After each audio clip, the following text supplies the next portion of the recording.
Over the last, say, 2.5, 3 years or so, I've lost about between 200 and 220 pounds. All through my childhood, everybody would say, oh, you're gonna be just like your Bam Bam, because I was the oldest, right? Oh, you're gonna be just like your Bam Bam, you're gonna be big just like your Bam Bam. So it becomes this thing like a predestiny. I'm gonna be just like him. That's how you get to be 400 pounds. You start identifying with big. That's who I am, just like my name is Josh. I spent most of my adult life at 268 pounds and a size 24. And now I'm 140 pounds and a size 6. I was obese most of my life, and I didn't see a way out. I didn't think that there was a way out from where I was. I was stuck. At 400 pounds, everything is harder. I was eating fast food normally 3 times a day. I think I figured it out one time, but it was up to, I guarantee you some days I was eating 10,000 calories, I guarantee it.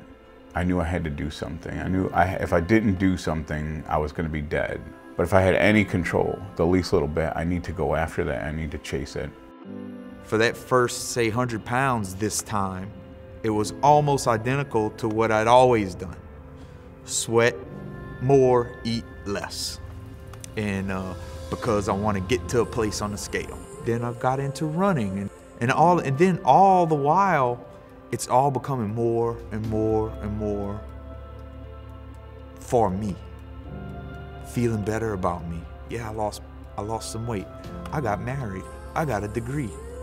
I started to feel massive pain everywhere in my body, all of my joints, muscles, everything in my body hurt, even my skin hurt. And one night I was lying in bed and still not feeling well, and my son, Michael, came in. He was 6 at the time, and I looked at him and I started thinking, you know, my goodness, what if I'm not here for him and for my daughters, and you know, my husband's gonna be the one to raise my kids. That's how poorly that I was feeling, and I was thinking, what if I'm not here for him?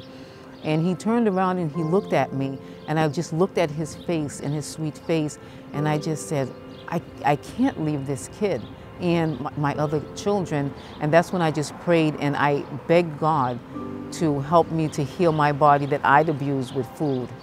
And I decided that it was enough and I had to make a change.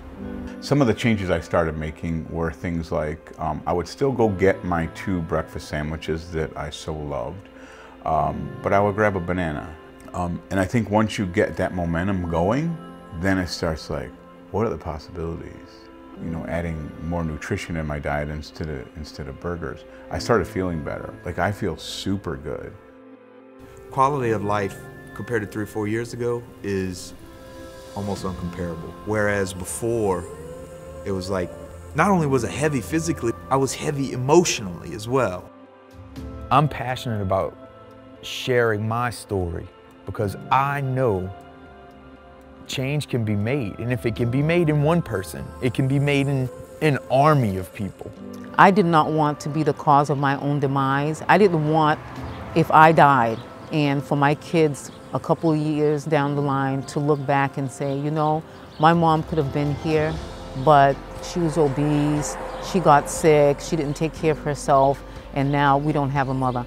I mean, I know people say, well, anything can happen, you can die, and anything can. I can go outside and get hit by a bus. But I didn't want to be the cause of my own demise. I wanted to do my best to live as healthily and as long as I could and to be there for my kids and my family.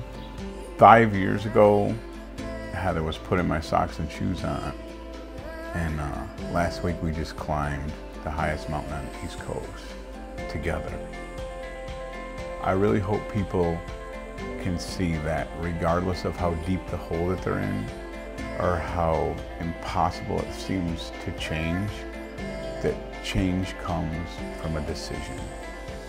And regardless of where they are, that change is out there for anyone.